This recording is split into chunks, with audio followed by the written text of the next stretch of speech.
पत्रक संख्या 51, विषय कबीरदास जी, शब्द भाग 1।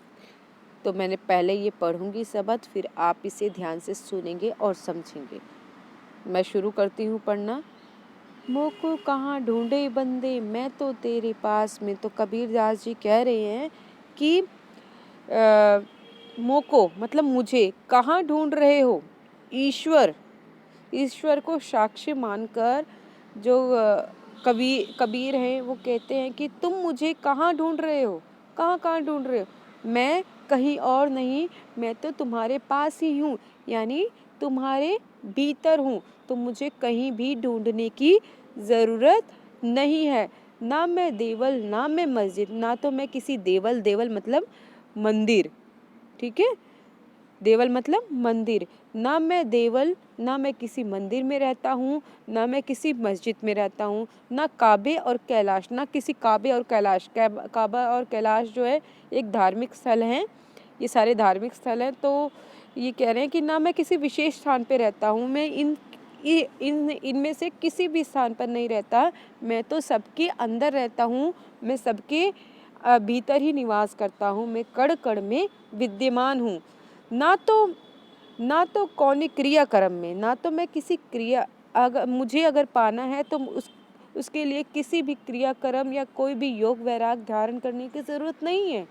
किसी भी क्रियाक्रम को करने की ज़रूरत नहीं है। अगर तुम मुझे सचमुच पाना चाहते हो, खोजी होए तो तुरते मिली हो, पल भर की तलाश में। अगर तुम मुझे सचमुच पाना चाहते हो तो मैं तुरंत मिल सकता हूँ, केवल एक पल में, एक पल की तलाश में मिल सकता हूँ, एक पल में मिल सकता हूँ, क्योंकि मैं तो तुम्हारे भीतर ही निवास करता हूँ।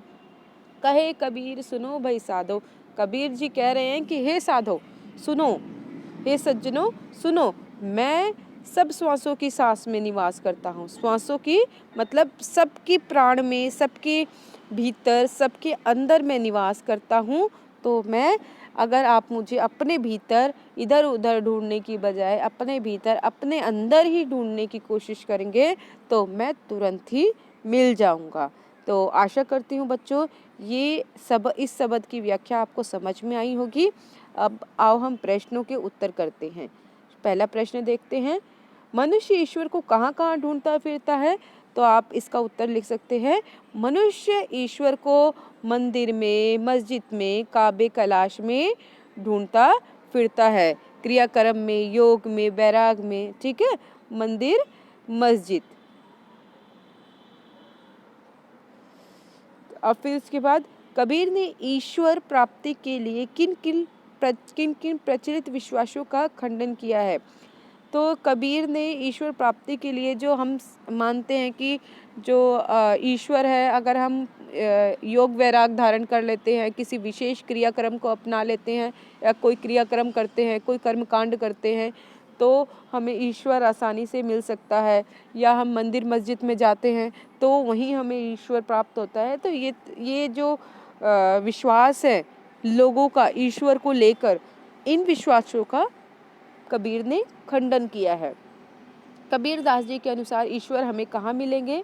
तो सिंपल सा है बच्चों, व्याख्या अगर आपने सुनी होगी तो समझ में आ गया होगा। कबीरदास जी के अनुसार ईश्वर जो है लोगों के भीतर, अंदर ही, हमारे भीतर, हमारे हृदय में ही निवास करते हैं, रहते हैं। कबीरदास जी ने ईश्वर को सब श्वासों की श्वास में क्यों कहा है? तो इसका उत्तर इसलिए है, ये है, और हम ये दे सकते हैं कि कबीरदास जी ने ईश्वर को सब श्वासों की श्वास में इसलिए कहा है क्योंकि ईश्वर जो है कण कण में विद्यमान है, सभी के भीतर निवास करता है। हमारे आसपास कोई, हर जगह ईश्वर है, हर कण में ईश्वर रहता है। ठीक है बच्चों, तो ये आपको, आशा करती हूँ ये जो शब्द है, शब्द की व्याख्या और प्रश्नोत्तर आसानी से समझ में आ गया होगा। तो आप इसे अपनी कॉपी में लिखेंगे। धन्यवाद।